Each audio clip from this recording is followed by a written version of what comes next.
ambiente y muchas están avaladas por las distintas organizaciones que nos regulan, ¿no? INPRE, CIRSOC, etcétera, IRAM, etcétera, etcétera. En el caso de la legislación, la verdad nos atraviesa y son cosas que por ahí los ingenieros como que somos reacios, ¿no? A esto de la ley. Cuando nos dicen la ley es como algo bastante, ¿cómo diríamos? Que nos presenta dificultades a nosotros que somos más técnicos, más del número, más del análisis.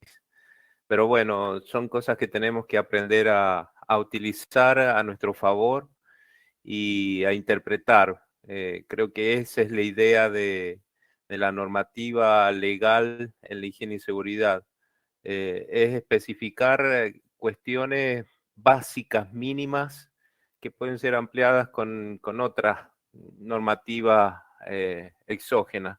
Pero bueno, en este caso son cosas mínimas básicas que deberíamos atender. En este caso, la protección contra incendio es un tema más bien técnico, pero bueno, está expresado en ley y no está mal. Hay que complementarlo, hay mucha otra normativa que se suma a la legislación y que es aclaratoria. Hoy lo que vamos a hacer es empezar esta teoría que les va a servir de base para el próximo práctico, que va a ser un poquito más complejo que los anteriores. En este caso, ya lo vamos a explicar la semana que viene. Ustedes van a tener que analizar la protección contra incendio en un establecimiento. Ya vamos a ver cómo lo vamos a resolver. Y lo que vamos a hacer es la aplicación práctica de la normativa. Bien. No sé si ustedes con el ingeniero Caparrós en la clase pasada ya han visto algo de la protección contra incendios. ¿Alguien que me pueda comentar? Sí, profe, sí lo vimos. Sí, vimos Bien. un poco de los tipos de fuegos y las características de los extintores y las instalaciones. Bien. Bien. Características de extintores e instalaciones. Excelente. Bien. ¿Tuvieron como una aproximación a lo que es el cálculo de carga de fuego?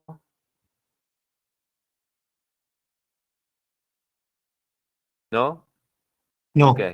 No, No, eso Bien. nos mencionó algo, pero Bien, bien. Hoy lo que vamos a hacer es hacer un repaso de la legislación, cómo ve la legislación la protección contra incendios. Vamos a hablar brevemente porque en realidad los artículos se explican por sí mismos.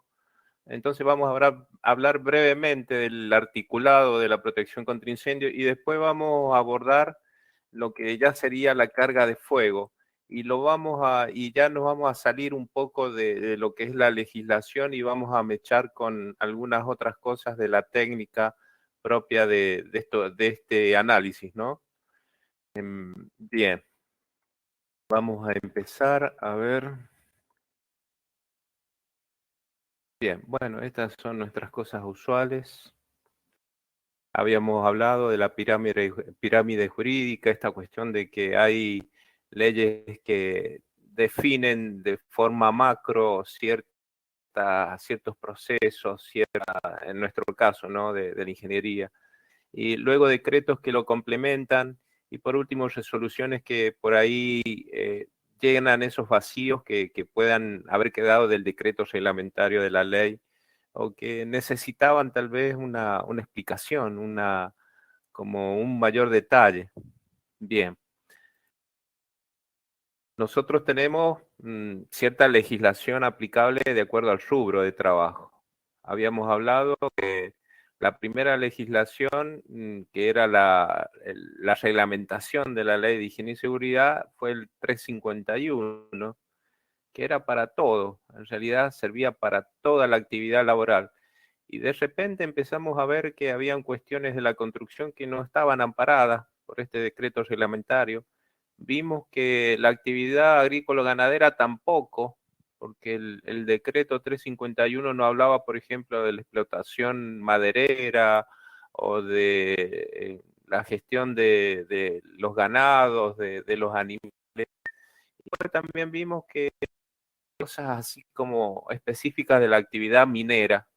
Entonces, de repente encontramos una necesidad de salirnos del 351 antes de modificarlo y ampliarlo, porque al modificarlo y ampliarlo podíamos llegar a tener cierta dificultad en interpretación de qué requisitos son para cada rubro. Entonces decidimos salirnos y cada uno se independizó. La construcción se independizó en el 96. Pero a pesar de eso, hay cosas comunes, como este caso de la protección contra incendio, que atraviesa todos los decretos.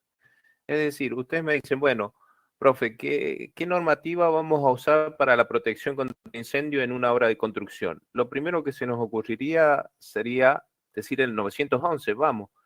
Pero el 911, si ustedes ya lo han estado leyendo, dice cosas como muy básicas y en realidad todos los decretos se basan o se respaldan en lo que definió el 351, porque la normativa de protección contra incendio atraviesa cualquier rubro y no es distinto en la construcción, no tenga alguna especificidad que se dice en el 911, y no es distinto de lo agrícola ganadero ni de lo minero, aunque haya alguna cuestión muy puntual que se agrega en ese decreto. Entonces, lo que vamos a nosotros hoy es la protección del decreto 351, porque es lo más completo de la normativa. Lo que está en el 911 es muy básico, si ustedes lo recuerdan. Entonces, es como que de alguna manera debemos remitirnos en este caso y hacer la tarea inversa. Es decir, en vez de irnos hacia el detalle del rubro, volvemos nuevamente al origen, al 351, que en realidad lo dice, lo expresa tal, lo expresa tan bien a la protección contra incendio que no hace falta repetirlo en los otros decretos. El fuego es el mismo en la construcción, que en la actividad agrícola-ganadera, que en la minería, es el mismo, y la forma de combatirlo es el mismo. Entonces no tiene sentido que hagamos un análisis particular según el rubro, no tiene sentido. Bien, el decreto 351, si ustedes se acuerdan, tiene anexos, dentro de los cuales hay una mención de la protección contra incendio. En la primera mención se encuentra el anexo 1 en el capítulo 18. El anexo 1, dijimos que tiene, bueno, tiene títulos, pero en realidad los que son consecutivos son los capítulos. Y el capítulo 18 es el que trata la protección contra incendios. Y lo trata entre, bueno, acá hay un error, veo que hay un error, ya lo voy a corregir. Dice entre el artículo 170 y el 187, no, es entre el 160 y el 187. Son unos capítulos, unos artículos más. Bueno, vámonos al capítulo 18 del anexo 1. Y acá empieza el tema de la protección contra incendios. Y me dice bueno, que la protección contra incendios es un conjunto de condiciones de construcción, instalación y equipamiento que se deben respetar para poder combatir un incendio. Pero no solamente eso, fíjense los objetivos que debería cumplir nuestro sistema de protección, el que ustedes pongan en una obra en construcción, el que ustedes definan para una obra terminada, el que ustedes diseñen para una construcción ya hecha, pero que no tiene un sistema de protección contra incendios. Fíjense ustedes qué es lo que define como objetivo de la protección contra incendios. Primero, que es una cosa como básica, ¿no? El fuego todavía no está presente, listo. Entonces, ¿cuál es nuestro objetivo inicial? Dificultar la iniciación, que comience ese incendio. Esto es como un nivel de objetivos donde el primer nivel, nuestro primer objetivo como responsables de una empresa, de una obra, de una tarea, de una modificación, etcétera. Nuestro primer objetivo, señores, antes que ir y comprar matafuegos para la obra o que tener, qué sé yo, un sistema de hidrantes, nuestro primer objetivo debería ser dificultar la iniciación del incendio. Ese es nuestro primer objetivo y hay muchas cosas que podemos hacer en función de eso. Ahora, no tuvimos suerte, no hicimos lo que debíamos y se inicia el incendio. Listo. Nuestro segundo nivel de protección contra incendio sería evitar la propagación. Es decir, ya está presente el incendio, listo. Tenemos que evitar la propagación del fuego y los efectos de los gases tóxicos. Ok. Ahora, ya está el incendio, evitamos la propagación, pero tenemos que pensar ahora en las personas. Tenemos que asegurar la evacuación de las personas. Y luego, también muy importante, facilitar las tareas del personal externo que viene a combatir el incendio. Facilitar no solamente el acceso, sino la tarea de extinción, que tenga la iluminación suficiente para poder actuar en el interior, veremos luces de emergencia, que tengan suministro de agua, veremos una boca de impulsión en la parte exterior del edificio, es el lugar donde los bomberos pueden conectar sus mangueras y tomar agua que esté en un depósito, en la misma edificación, en altura tal vez, o gestionado por un cuadro de bomba. O no sé si ustedes han visto en el centro, que es de donde más se ve, en el frente de los locales hay aberturas que muchas veces puede ser una chapa, puede ser uno de estos ladrillos de vidrio que se colocan sobre el piso. Esos elementos son bocas de ataque que permiten la acción de los sistemas de extinción. Es venir, el bombero va a retirar esa tapa metálica, tal vez deba romperla o romper ese ladrillo de vidrio para poder colocar la manguera por esa abertura y poder atacar el incendio declarado en un subsuelo. Esas también son, es un objetivo de la protección contra incendios. Y por último, fíjense, proveer instalaciones de detección y extinción automática. A diferencia de lo anterior de extinción por personal de bombero, este es extinción automática.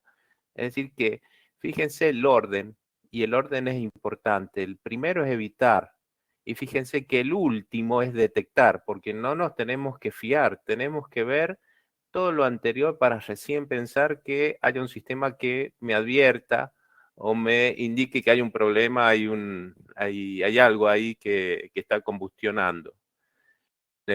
Luego ese mismo artículo, el 160, habla de que capaz que ustedes tengan un edificio que sea para distintos usos, sea parte administrativa en el frente y tengan un depósito ustedes de materiales, qué sé yo, madera, metal, etcétera, al costado. Entonces lo que dice es que cuando hay usos diversos, a cada uno se le va a dar la protección que corresponda. Hace como una distinción. Luego dice que en la ejecución de esa construcción deberían haber estructuras portantes y muros con materiales incombustibles. Pero dice en general, y ustedes me van a decir, profe, pero nosotros tuvimos una materia donde nos enseñaron a calcular estructuras de madera, eso no entra acá. no está permitido por la legislación. Fíjense que dice, en lo general, en general, se emplearán materiales incombustibles. Porque después de eso hace otra mención acerca de la resistencia que deberían tener las estructuras.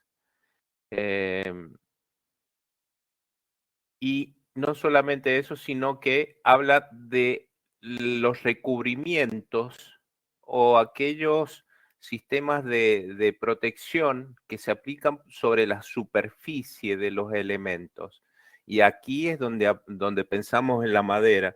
Aquí tiene sentido que nos hayan enseñado a calcular estructuras de madera, porque tenemos nosotros formas de poder lograr sobre la superficie de esos elementos una protección con ciertos productos industriales que se pueden conseguir hoy para lograr algo que sea ignífugo.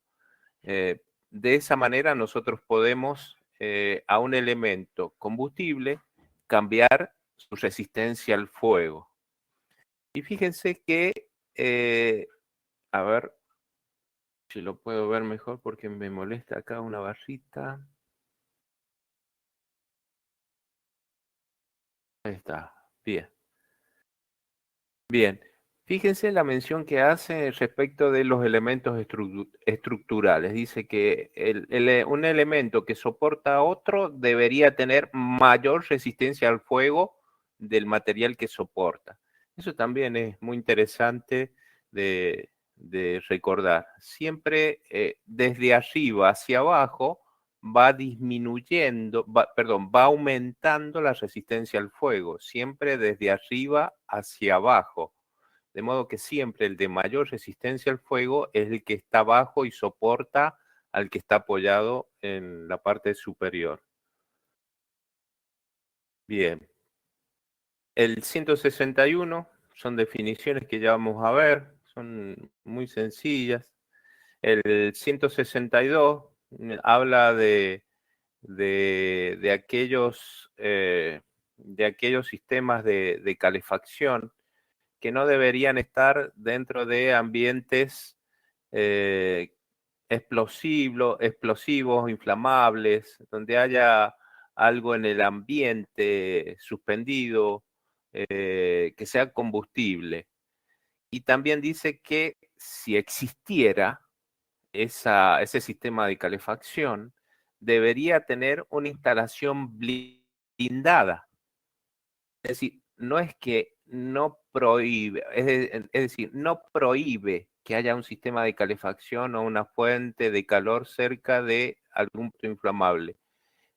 Dice, no usar equipos, listo, pero dice, si llegara a usar, debería tener una instalación blindada, de modo de evitar la posibilidad de una llama o una chispa. Si pasa, por ejemplo, un caño de calefacción, no sé, un conducto de un gas caliente por ese sitio, debería estar blindado para que no interactuara con el material combustible que está al lado. Eso es lo que me está diciendo esto. Bueno, habla de otras cuestiones, ustedes lo podrán leer, habla acerca de los dispositivos automáticos que deberían tener esos sistemas de calefacción para, para cortar la provisión del gas o lo que fuera, ¿no? Habla de otros detalles. Luego el 163 lo podemos ver en el anexo 6, no lo vemos acá. El 164 habla acerca de aquellas plantas donde se elabora, transforma y almacenan combustibles y da ciertas pautas generales que dice, el artículo lo dice, no lo he puesto ahí, pero dice que se suman a una legislación particular al respecto. Aquí, por ejemplo, el práctico que ustedes van a hacer ahora de protección contra incendios. El año pasado hubo un grupo que hizo el cálculo de un sistema de protección contra incendios en una estación de servicio y ellos aplicaron una normativa particular. No es la misma normativa que aplica a los establecimientos en general. Esa es una actividad que es particular y no lo contempla en su totalidad esta legislación que estamos viendo. Entonces, por eso en ese artículo habla de cuestiones así muy, muy generales acerca de la cantidad, por ejemplo, de combustible que ustedes pueden almacenar en un lugar de trabajo. Habla que ustedes no deberían tener más de 200 litros de inflamables de primera categoría en el lugar de trabajo. En realidad dice se prohíbe el almacenamiento de materia inflamable en el lugar de trabajo, se prohíbe, pero también da la pauta de que es posible, siempre que el trabajo lo requiera, tenerlo. Y lo limita, dice no más de 200 litros de inflamables de primera categoría. ¿Alguien sabe qué es lo que es un inflamable de primera categoría?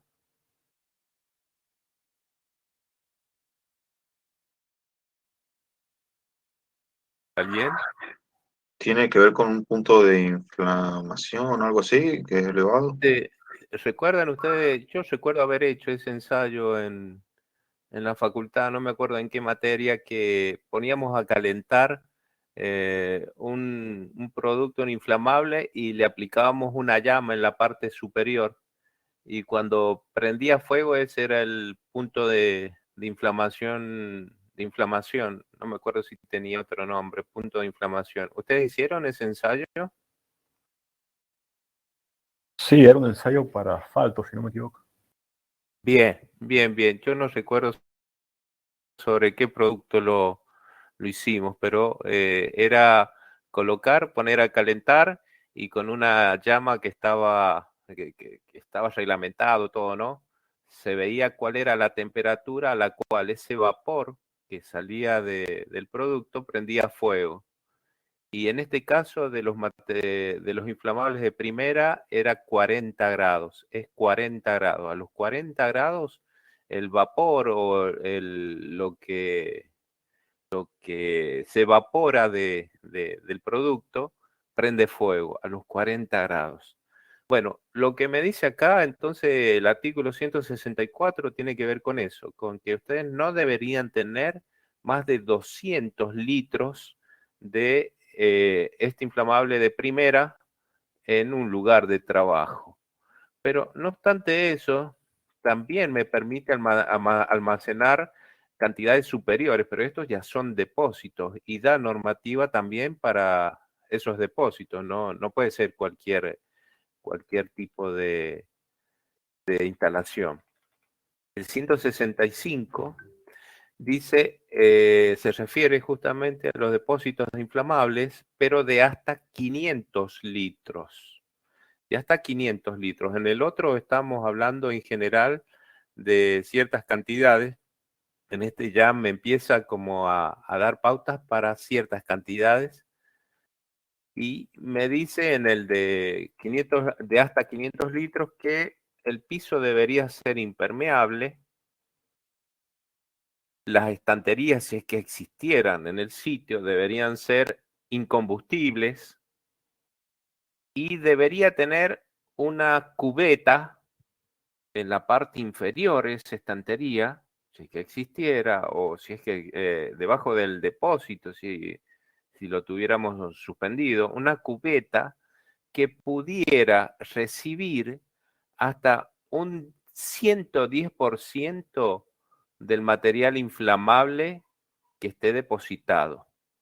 110%. Es decir, si el recipiente que ustedes tienen es de 400 litros, debajo tendría que haber una cubeta que pudiera recibir hasta 440 litros.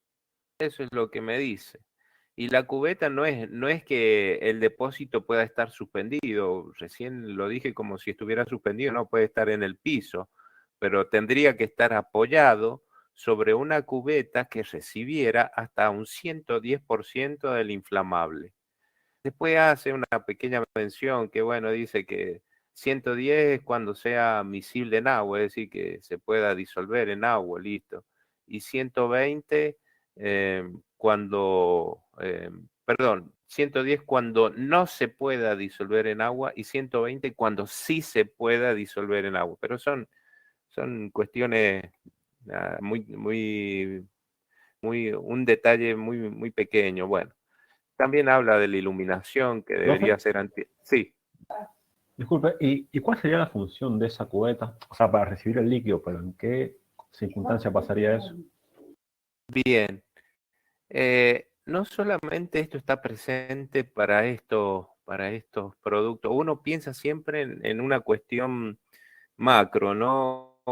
Hablando de esto, pero esto hasta incluso se hace en las droguerías o en los laboratorios donde tienen productos combustibles o productos que pueden ser corrosivos. La idea es contener en un recipiente lo que pudiera perder o si se produjera algún derrame de eso, poder contener los contenidos, todos aquellos productos que están contenidos en esa cubeta. Esa es un poco la idea, contener el producto si ocurriera un derrame, que puede ser por una rotura del mismo depósito, puede ser porque se vuelca, puede ser, no sé, algo que hace que el producto contenido vuelque del recipiente, salga del recipiente. Entonces debería estar esta cubeta en la parte inferior. Esto también ustedes lo van a ver donde hayan generadores eléctricos que, bueno, en su mayoría no funcionan con combustibles, en su gran mayoría. No sé si haya alguno que funcione con otro tipo de energía. Pero bueno, tienen en la parte inferior una cubeta cuya función es contener el derrame de los líquidos. Es una idea. Y acá yo no me animo a hacer una interpretación por qué 110 cuando se puede disolver en agua, cuando no se pueda disolver en agua, y 120 cuando sí se pueda disolver en agua.